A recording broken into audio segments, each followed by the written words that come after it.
अस्सलाम वालेकुम पाक व्यूअर्स, मेरा नाम है सुनील मान जो मैं पाक व्यूज वीकली के नए एपिसोड के साथ आपकी खिदमत में हाजिर हूँ। सबसे पहले तो मैं तमाम मेंबर्स को, तमाम व्यूअर्स को नए साल की मुबारकबाद पेश करना चाहता हूँ। और लास्ट वीक हमने जो वीकली स्किप किया था बिकॉज वो कराची ऑटो शो और उसमें हम ज़रा मसरूफ थे, तो उसके लिए सबसे पहले माजरत। सबसे पहली अपडेट इस वीक की ये है कि नया साल शुरू होने के साथ ही जितनी गाड़ियों की प्राइसेस थी जो बड़ी अरसे से एम्बिग्यूटी चल रही थी कि कब बढ़ रही हैं या क्या हो रही हैं, या नवंबर की प्राइस फर्क थी, दिसंबर की फर्क थी, जनवरी की फर्क थी, इस वजह से मार्केट बहुत डिस्टर्ब थी और लोग जो है प्राइस का डिसीजन नहीं ले सक रहे थे या ये डिसीजन नहीं ले सक रहे थे कि उन्होंने गाड़ी कब खरीदनी है। सो मेरे ख्याल अब वो सारी एम्बिग्यूटी जो है ना वो खत्म हो गई है। जनवरी आ गया है, तमाम companies Honda, Toyota, Suzuki, FAW की या जिनकी भी गाड़ियां मार्केट में मौजूद है उनकी जो लेटेस्ट प्राइस है वो पाक व्हील्स के न्यू प्राइस सेक्शन पे आप जाके चेक कर सकते हैं। वो अपडेटेड है और लाइव है और अब आप अपनी परचेज डिसीजन जो है वो बड़ी सर्टेनिटी के साथ ले सकते हैं बिकॉज अब जो कोई एम्बिग्यूटी नहीं रही। दूसरी चीज, एक और ट्रेंड देखा जाता है यूज मार्केट के अंदर लोग जनरली जो है एंड ऑफ दिसंबर में गाड़ी नहीं लेते कि जो नया मॉडल आएगा, नया साल आएगा तब लेंगे, तो उनके लिए भी अब मेरा ख्याल है राइट टाइम है। बिकॉज अगर वो कोई भी गाड़ी खरीद रहे थे दिसंबर में, अगर वो एक साल उनका मॉडल पीछे था, अब वो एक साल आगे आ चुके हैं, 2019 में आ चुके हैं, they are in better position to negotiate because वो गाड़ी एक महीना या एक दिन के डिफरेंस से अगर आप देखें तो उनका मॉडल एक साल पुराना काउंट होना शुरू हो गया। सो आई वुड अर्ज एवरीबॉडी जो भी अपना परचेज डिसीजन रोक के बैठे हुए थे कि आपके लिए मेरा ख्याल है एक राइट टाइम है कि आपने नई गाड़ी लेनी है या यूज गाड़ी लेनी है तो आप ले सकते हैं मार्केट में जाके। अगर हम ऑटोमोटिव इंडस्ट्री में मोटरसाइकिल की बात करें तो पाक व्हील्स कराची जो ऑटो शो हुआ था 23 दिसंबर को, उस पर सुजुकी ने रिवील किया था अपना नया मोटरसाइकिल GSXR 150 जिसकी थीम बिल्कुल उनका जो हैवी बाइक है GSXR 600 1000 उसके ऊपर थी। बहुत खूबसूरत बाइक है, तो आप लोग जाके शोरूम पे देख भी सकते हैं। उसकी जो प्राइस है वो पाक व्हील्स के प्राइस सेक्शन के ऊपर जाके न्यू बाइक्स का जो प्राइस सेक्शन है उस पर लाइव है, आप उसके ऊपर स्पेक्स भी चेक कर सकते हैं और प्राइस भी चेक कर सकते हैं। हम कोशिश करेंगे वीडियो के अंदर लिंक भी लगा दें। अगला मैसेज जो है वो मैं देना चाहूंगा इन नए साल के एक प्लेज के साथ कि हम लोगों को मिलके as a community, as a responsible citizens of Pakistan, एक पढ़े लिखे शहरी के तहत हम लोगों को मेरा ख्याल है एक प्लेज करना चाहिए अगले साल के लिए, और वो ये है कि हम सेफ्टी स्टैंडर्ड जो है, सेफ्टी रूल जो है और जो सड़क के ऊपर जो ट्रैफिक रूल्स हैं उनको ओबे करेंगे। हम हर साल देखते हैं कि पाकिस्तान में बहुत सी अमवात होती हैं जिनकी वजह जो है ट्रैफिक हादसा होते हैं और उनसे हम बच सकते हैं अगर हम थोड़ी सी एहतियात से काम लें। जिनमें सबसे इंपॉर्टेंट चीज ये है अगर आप मोटरसाइकिल चला रहे हैं तो आप सेफ्टी गियर पहने, हेलमेट पहने, मोटरसाइकिल पे जो शीशे हैं वो जरूर लगे हो ताकि आपको पीछे से आने वाली ट्रैफिक के बारे में पता हो। सिमिलरली अगर आप गाड़ी चला रहे हैं तो आपकी गाड़ी के इंडिकेटर्स, हेडलाइट, तमाम चीजें काम करती हों और आप लाइन और लेन जो है उसका जो है खास तौर पर बहुत ज्यादा ख्याल रखें बिकॉज बहुत से जो एक्सीडेंट्स हैं हमारे यहाँ इस वजह से होते हैं कि लोग अपनी लाइन में नहीं रहते। तीसरी चीज, ट्रैफिक सिग्नल बहुत इंपॉर्टेंट है, उसको जंप ना करें बिकॉज अगर आप खुदा ना खासा रात के टाइम पे खास तौर पे ज्यादातर हादसे ऐसे होते हैं कि जब लोग ट्रैफिक सिग्नल जंप करते हैं और दूसरी साइड से जो अपनी राइट पे आ रहा होता है, फुल स्पीड पे आ रहा होता है, तो उसकी वजह से हादसा हो जाते हैं। सो ये तमाम चीजें जो मेरे ख्याल से हम लोगों को ये अपना एक बना लेना चाहिए रूल इस साल के लिए कि हम कोशिश करेंगे कि हम इन जितने लॉज हैं उनको अवॉइड करें ताकि इंसानी जो है जान उसका ज़िया ना हो। सबसे इंपॉर्टेंट चीज एक और है जो सेफ्टी के अंदर स्पीड लिमिट जो है ना उसको जरूर फॉलो करें। आई एग्री कि शहर के अंदर कई जगह पे स्पीड लिमिट्स के जो है वो बोर्ड जो है इतने विजिबल नहीं है and I would urge to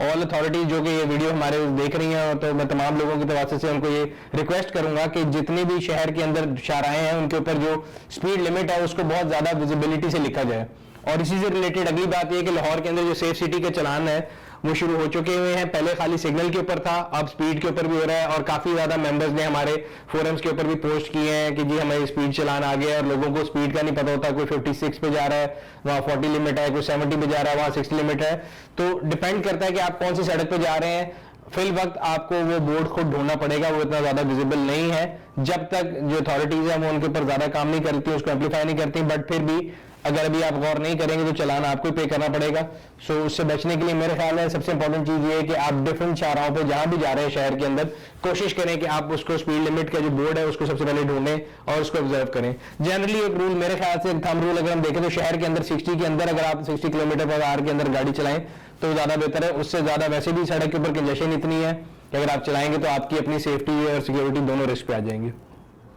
एक और चीज, सर्दियों का मौसम है जिसके अंदर फॉग जो है काफी ज्यादा आ रही है। अगर आप खास तौर पे देखें तो मोटरवेज और हाईवेज के ऊपर फॉग काफी ज्यादा है। तो I was just going through, मैंने एक लिस्ट बनाई थी कि अगर हमने देखना हो तो क्या क्या चीजें हैं जो आपको सर्दी में ट्रैवल करते हुए या फॉग में ट्रैवल करते हुए या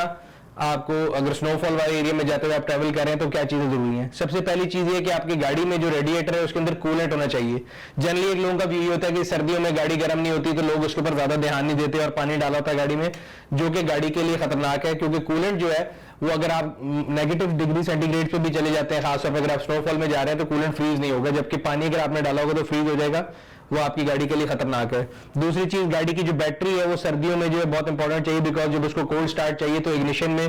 पावर की रिक्वायरमेंट सबसे ज्यादा होती है, तो आप अपनी गाड़ी की बैटरी को जरूर चेक करें। तीसरी चीज, गाड़ी के अंदर फॉग लाइट्स जो है लाजमी है, बिकॉज अगर आप हाईवे पे ट्रेवल कर रहे हैं और रात को ट्रेवल कर रहे हैं या फॉग में ट्रेवल कर रहे हैं तो वो बहुत जरूरी है। चौथी चीज, अगर आपकी गाड़ी डीजल गाड़ी है तो उनमें अगर आप देखें तो डीजल गाड़ियों में सर्दियों में कोल्ड स्टार्ट का बड़ा मसला होता है, तो उसको आप लोग हीटर जो है ना उसमें 2 से 3 बल्कि इनफैक्ट ये 4 या 5 दफा अगर आप हीटर दे के गाड़ी को फिर स्टार्ट करेंगे तो चांसेस ये है कि आपकी गाड़ी स्टार्ट भी हो जाएगी बड़े आराम से और गाड़ी का इंजन भी सेफ रहेगा। पांचवी चीज, गाड़ी के जो वाइपर्स हैं उनको भी जो उनका रबर है वो अक्सर खराब हुआ होता है। अगर आप देखें, अगर आपकी गाड़ी ठंडे इलाके में खड़ी है और काफी देर खड़ी रहे तो आप जब गाड़ी चलाते हैं तो उसकी स्क्रीन के ऊपर फॉग अंदर से भी और बाहर से भी होती है, तो उसको साफ करने के लिए जो स्क्रीन का आपका वाइपर है वो सही होना बहुत जरूरी है। छठी चीज, गाड़ी का जो डिफॉगर है वो सही हो, गाड़ी का हीटर सही काम कर रहा हो तो आपकी जो स्क्रीन के ऊपर फॉग आती है बड़े आराम से हटाई जा सकती है। स्क्रीन पे आने वाली फॉग के लिए हमेशा लोगों को एक सवाल होता है कि ये बड़ी ट्रिकी सिचुएशन है, कैसे हटेगी। तो मेरे ख्याल से अगर आप इसको एक्सट्रीम टेम्परेचर पे ले जाएंगे या बहुत ठंडा या बहुत गर्म, तो दोनों केसेस में आपकी स्क्रीन की जो है फॉग वो क्लियर हो जाती है। और उसमें एक और ऑब्जर्वेशन मेरी है कि अगर आपकी स्क्रीन वैसे भी गंदी हो तो जहां से स्क्रीन गंदी होती है वहां पे फॉग इकट्ठी होती है, तो अगर आप अपनी स्क्रीन को अंदर से साफ भी रखेंगे तो उसके फॉग के क्लियर होने के चांसेस भी बहुत जल्दी हैं और बहुत ज्यादा है। इसी से रिलेटेड अगर एक और टॉपिक है, अगर आप हाईवे के ऊपर ड्राइविंग कर रहे हैं और फॉग में कर रहे हैं तो उसके अंदर मैंने देखा है कि लोगों को बड़ी परेशानी होती है। जनरली जो लोग हैं वो उसको फॉलो नहीं कर रहे होते कि अगर आप फॉग में जा रहे हैं तो पीछे आने वाली गाड़ी सिर्फ आपको देख के जो है वो अंदाजा लगा सकती है, तो लोग अननेसेसरी ब्रेकिंग करते हैं या लोग एक स्पीड लिमिट से ज्यादा जाते हैं जो कि हादसा का बायस बनते हैं। और हमने अक्सर देखा है कि फॉग के अंदर हादसे ऐसे होते हैं कि लाइन में गाड़ियां लगती हैं, उसकी वजह ये कि आगे वाला बिला वजह ब्रेक लगा लेता है, पीछे वाला उसके अंदर आके लग जाता है, या लोग जो एक नेसेसरी फासला है वो नहीं रखते। तो सबसे इंपॉर्टेंट चीज ये कि अगर आप फॉग में गाड़ी चला रहे हैं फासला रखें, फॉग लाइट का इस्तेमाल करें। तीसरी चीज, अगर आप मोटरवेज पे हैं या किसी भी हाईवे पे हैं तो मेरे ख्याल से आप एक लाइन को पकड़ के अगर उस गाड़ी को चलाएंगे ना, तो जिस तरह अगर आप मोटरवे पे जा रहे हैं तो एक येलो लाइन लगी होती है कॉर्नर पे या सेंटर लाइन व्हाइट है, तो अगर आप व्हाइट लाइन को फॉलो करेंगे तो देयर आर चांसेस कि आप जो है वो इधर उधर नहीं जाएंगे और आप उस लाइन को फॉलो करते हुए जो है बड़े आराम से गाड़ी चला सकते हैं। दूसरा ये है कि अगर आप अगली वाली गाड़ी को फॉलो करें तो एक मुनासिब फासला रखें ताकि अगर वो हैवी ब्रेकिंग करे तो आप उसके साथ एक्सीडेंट में ना आए बल्कि आप भी ब्रेकिंग करके बच सकें। और आखिरी मैसेज मेरा सबके लिए ये है कि मैंने जनरल चीजें ऑब्जर्व की है कि हमारे शहरों में जो एम्बुलेंस आती है तो लोग एक तो उसको रास्ता नहीं देते,